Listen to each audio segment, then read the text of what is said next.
Un jeune homme rejoint sa famille dans une maison de campagne au bord d'un lac, où il retrouve un ami d'enfance, devenu une belle jeune femme.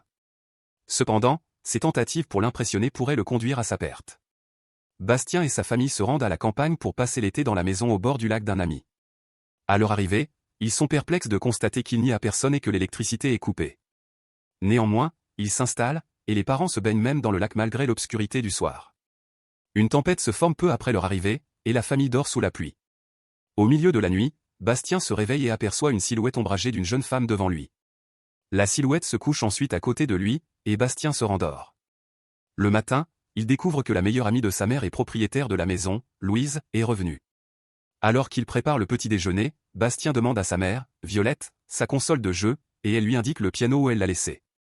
Le jeune homme se laisse distraire par le piano pendant que son petit frère, Titi, se fait gronder pour avoir mangé des chips avant le petit déjeuner.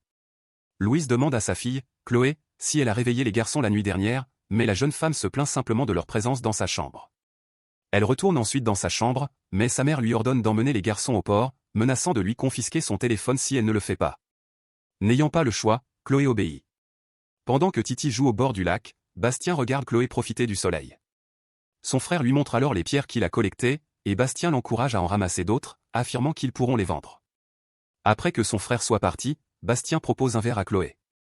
Cependant, elle l'affronte pour lui avoir menti à Titi afin qu'il le laisse tranquille. Elle lui demande ensuite s'il a déjà un téléphone, et il répond qu'il en aura un pour son prochain anniversaire. Le jeune homme retourne à son endroit au bord du lac tandis que Chloé enlève ses vêtements et saute dans l'eau. Elle l'invitait à la rejoindre, et Bastien marche maladroitement dans l'eau, tout en gardant ses vêtements. Finalement, il décide de ne pas nager, et Chloé le taquine en disant qu'il a peur du fantôme. Le regard confus de Bastien montre qu'il ne connaît pas la légende, alors Chloé lui raconte qu'il y a des années, un enfant est mort dans le lac. Bastien insiste toutefois sur le fait qu'il n'aime tout simplement pas nager, expliquant qu'il a failli se noyer il y a des années. Chloé, elle, est fascinée par la sensation de se noyer. Soudain, elle disparaît sous l'eau. Au coucher du soleil, Chloé est allongée au milieu de la route. Les garçons s'approchent d'elle, lui montrant les photos qu'ils ont prises de ce moment-là. Cependant, la femme se plaint qu'elle n'avait pas l'air assez morte. Le lendemain, les deux familles montent à bord d'un hors-bord à travers le lac, bien que Bastien ne puisse s'empêcher de regarder Chloé tout au long du voyage. Ils arrivent bientôt chez le nouveau petit ami de Louise, Brian. Lorsque l'on leur demande comment les femmes se connaissent, Louise et Violette expliquent que leur mère étaient les meilleures amies et qu'elles ont donc grandi ensemble. Pendant que les adultes rattrapent le temps perdu, les enfants regardent une émission jusqu'à ce que Chloé invite Bastien à faire autre chose. Elle l'emmène à un étang en haut de la colline où elle lui partage une bouteille de vin qu'elle a prise chez Brian. Chloé lui demande alors de toucher sa main, leur permettant de comparer la taille de leurs mains, la sienne étant plus petite malgré le fait qu'elle soit plus vieille. Elle lui demande aussi de toucher ses doigts, notant qu'ils sont froids comme si elle était morte. Bastien rit de ses pensées étranges, ce qui fait que Chloé se demande s'il ne pense pas à des choses similaires. Il admet que si, et, pour donner un exemple, il lui explique qu'on ne peut pas se mordre jusqu'à saigner car la douleur nous arrête. Sur cette remarque, Chloé se lance le défi de le faire, mais elle est interrompue par son ami Stan qui arrive et lui présente son nouvel ami, Oliver. Les hommes commencent à parler de la rupture récente de Chloé, mais ils n'ont pas envie de discuter de cela devant Bastien. Ils invitent donc la jeune femme à partir ailleurs. Malgré cela, Chloé invite Bastien à les suivre. Le groupe traverse la forêt où Oliver révèle qu'il est le fils de Brian. La conversation tourne alors autour de la relation entre Brian et Louise, Stan se demandant jusqu'où ils sont allés dans leur intimité. En arrivant près du lac, Stan plonge tandis que Chloé avertit Oliver que sa mère pourrait probablement rompre avec son père, car elle n'a jamais eu de relation sérieuse depuis un moment. Oliver espère qu'ils resteront ensemble, car il aime vraiment Louise. Soudain, Stan pousse un cri et sort précipitamment de l'eau, affirmant qu'il a ressenti quelque chose saisir sa cheville dans l'eau, pensant que c'était un fantôme. Mais ses amis pensent qu'il les trompe. Stan les défie de se jeter à l'eau s'ils ne le croient pas. Chloé et Oliver décident de le suivre, tandis que Bastien choisit de retourner à la maison, ne voulant pas se sentir exclu. Seul, il traverse la forêt lorsqu'il entend soudain une voix. Ne voyant personne autour de lui, Bastien accélère le pas, avant que Chloé ne lui saute dessus, le faisant sursauter. Le groupe traverse la forêt où Oliver révèle qu'il est le fils de Brian. Cela amène la conversation sur la relation entre Brian et Louise, Stan se demandant à quel point ils ont été intimes. En arrivant au lac, Stan plonge tandis que Chloé avertit Oliver que sa mère pourrait probablement rompre avec son père, car elle n'a pas eu de relation sérieuse depuis un moment. Oliver espère qu'ils resteront ensemble, car il aime vraiment Louise. Soudain, Stan pousse un cri et sort précipitamment de l'eau, affirmant qu'il a ressenti quelque chose saisir sa cheville, pensant que c'était un fantôme. Cependant, ses amis pensent qu'il les trompe. Stan les défie de se jeter à l'eau s'ils ne le croient pas. Chloé et Oliver décident de le suivre, tandis que Bastien choisit de retourner à la maison, ne voulant pas se sentir exclu. Seul, il traverse la forêt lorsqu'il entend soudain une voix. Ne voyant personne autour de lui, Bastien accélère le pas, avant que Chloé ne lui saute dessus, le faisant sursauter. Elle décide de rentrer chez elle avec lui, et les deux partagent sa bouteille de vin en chemin. À leur arrivée à la maison, Bastien commence à se sentir mal à cause de l'alcool, alors Chloé l'aide dans la salle de bain. Ensuite, elle le pousse à prendre une douche pour se nettoyer. À sa grande surprise, elle le rejoint dans la baignoire pour le laver. La proximité renforce l'attirance de Bastien pour Chloé, surtout quand elle commence à se laver elle-même. Le soir, de retour chez Louise, Bastien se réveille au milieu de la nuit et va chercher un verre d'eau. Il entend soudain quelque chose dehors, alors il se rend au lac et trouve Chloé en train de se baigner dans l'obscurité. Le lendemain, leur famille se prépare pour un pique-nique, mais Chloé reste dans sa chambre, endormie. Les autres passent la journée à s'amuser jusqu'à ce que Chloé se réveille l'après-midi et prenne son vélo. Voyant cela, Bastien pense à emprunter un vélo de la maison, alors son père, Romain, le répare. Pendant ce temps, ils entendent Chloé se disputer au téléphone. Le soir, Bastien demande à sa mère l'histoire d'une noyade dans le lac. Violette interroge son amie à ce sujet, mais Louise insiste sur le fait que Chloé a inventé l'histoire. Un après-midi, alors que Bastien écoute de la musique près du port, une silhouette en tissu blanc s'approche de lui. Lorsqu'elle atteint sa position, il panique et pousse immédiatement la silhouette dans l'eau. La silhouette ne bouge pas alors qu'elle flotte sur l'eau, Bastien essaie de l'appeler. Soudain, Chloé se révèle sous le tissu, réprimandant Bastien de ne pas avoir essayé de la sauver. Elle l'invitait ensuite à une fête, et plus tard, il l'aide à se préparer pour l'événement. Alors qu'elle cherche des vêtements, Bastien ne peut s'empêcher de regarder son corps. Elle lui demande alors de trouver autre chose à porter, lui lançant même une chemise qu'il peut emprunter. N'ayant pas le choix, Bastien change de chemise avec son aide. Elle lui ordonne ensuite de se tourner pendant qu'elle se change. Pour paraître plus viril, il déclare qu'il a déjà vu le corps d'une femme, mais Chloé affirme qu'il doit le mériter avant de voir le sien. Ils prennent ensuite un autre tissu blanc avant de partir. Pendant leur promenade, Chloé se demande s'ils seront des fantômes quand ils mourront. Bastien répond qu'ils n'auront peut-être pas le choix. La jeune femme partage alors sa conviction que les fantômes ne savent pas qu'ils sont morts.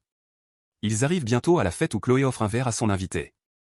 Elle l'encourage également à trouver quelqu'un qui lui plaît, se demandant ce qui l'attire. À ce moment-là, Oliver les rejoint et les mène dans le jardin où Stan et leurs amis se trouvent.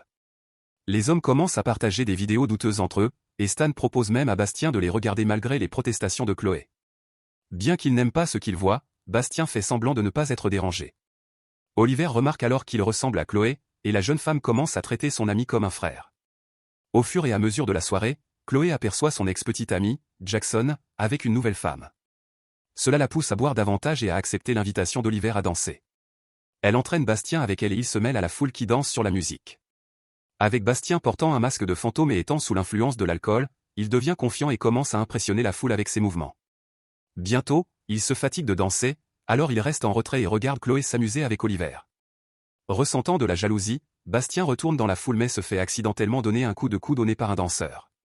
Tandis que son nez saigne, il voit Oliver se rapprocher de plus en plus de Chloé.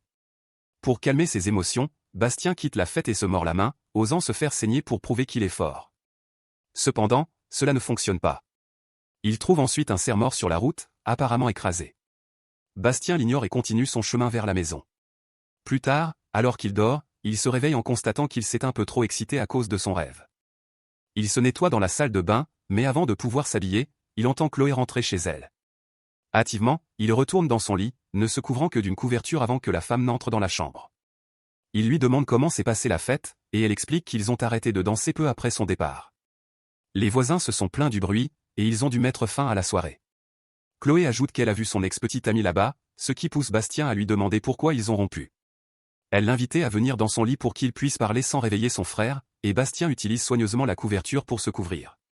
Près d'elle, Chloé lui confie que Jackson l'a quittée parce qu'elle refusait de faire ce qu'il lui demandait. Pourtant, il a répandu des rumeurs disant qu'ils avaient déjà eu des relations intimes. Curieux, Bastien lui demande si elle a déjà été avec un homme, et elle répond non. Elle a entendu dire que la première fois fait saigner, et elle trouve ça dégoûtant. Bastien lui raconte que son frère saigne souvent du nez, donc il est habitué au sang. Chloé rit, pensant que ce n'est pas la même chose. Alors qu'il décide de dormir, Bastien commence à se lever, mais Chloé lui demande de rester, se blottissant contre lui. Le lendemain, Chloé dirige Bastien, qui est habillé comme un fantôme, pour qu'elle puisse prendre une photo effrayante. Ils essaient aussi de se mordre la main jusqu'à ce qu'ils saignent pour prouver que c'est possible, bien qu'ils n'y parviennent toujours pas. Ils partagent ensuite leur plus grande peur, et quand Bastien dit que c'est se satisfaire devant ses parents, Chloé rit. Elle taquine en disant qu'elle pensait qu'il avait peur de l'eau, et pour prouver qu'il n'a pas peur, il entre dans le lac, la femme l'osant à aller de plus en plus loin. Pour l'encourager, Chloé pose comme si elle allait se dévoiler à lui s'il va plus loin dans le lac. Cependant, quand Bastien s'aventure davantage, il la voit soudainement courir vers les bois, ce qui le pousse à retourner sur le rivage. À sa grande déception, il trouve Chloé en train de parler à Oliver. À cause de cela, il décide de rentrer chez lui seul. Plus tard, Chloé revient et se change rapidement avant de pleurer dans son lit. Espérant la réconforter, Bastien lui apporte de la glace. Cela égaie un peu son humeur, et elle partage que sa plus grande peur est de ne pas s'intégrer et d'être seule. Bastien lui assure qu'elle n'est pas seule car elle aura toujours son fantôme. Il admet aussi que sa peur est plus supportable que la sienne, et Chloé commente que la sienne est la pire qu'elle ait jamais entendue. Pour prouver que la peur de Bastien n'est pas si grave, Chloé commence à se satisfaire devant lui avant d'appeler sa mère. Cela met Bastien mal à l'aise, et lorsqu'il entend Louise monter les escaliers, il se cache dans le placard, ne voulant pas être pris en train de regarder Chloé ainsi. Il entend que, lorsqu'elle arrive, Chloé change de sujet et demande ce qu'il y a pour le dîner. Cela agace sa mère, qui menace de servir un rat. Après son départ, Bastien sort du placard, et Chloé éclate de rire. Au coucher du soleil, Chloé et les frères commencent à faire un puzzle lorsque Brian et Oliver arrivent. Les deux les rejoignent pour le dîner, bien que Bastien reste à la table du patio, ne voulant pas voir Chloé être proche de l'autre homme. Plus tard, cependant, il traîne avec Oliver et Chloé alors que la femme partage la soi-disant photo de fantôme qu'ils ont prise. Oliver se demande pourquoi elle croit à cette histoire de fantôme, car ce n'est pas réel, mais Chloé insiste en disant qu'elle croit que c'est vrai. Cependant, Oliver pense que c'est un peu puéril de croire à une histoire de fantôme.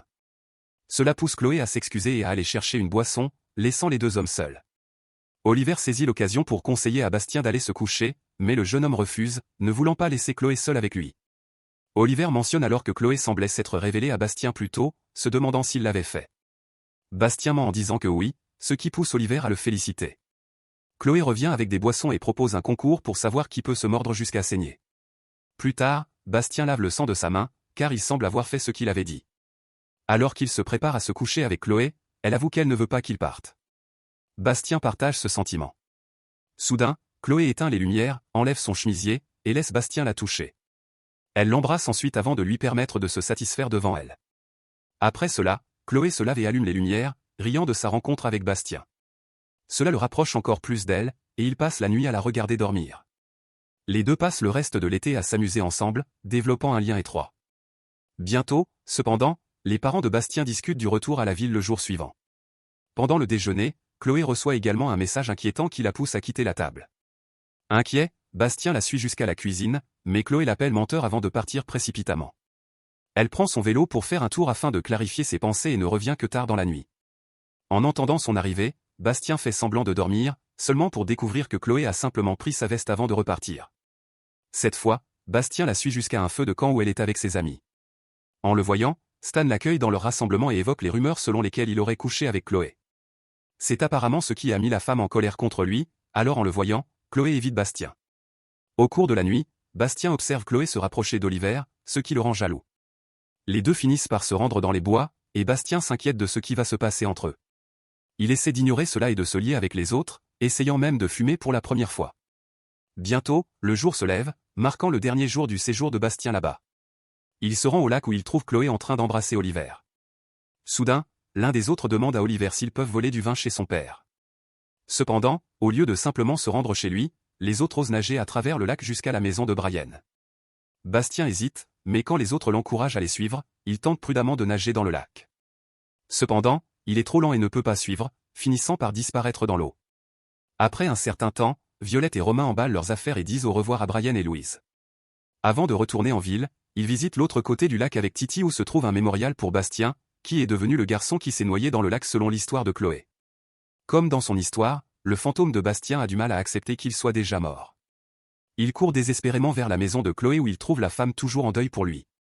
Bastien l'appelle, et après un moment, Chloé se retourne, semblant entendre le garçon qui a enfin rendu ses histoires de fantômes réelles.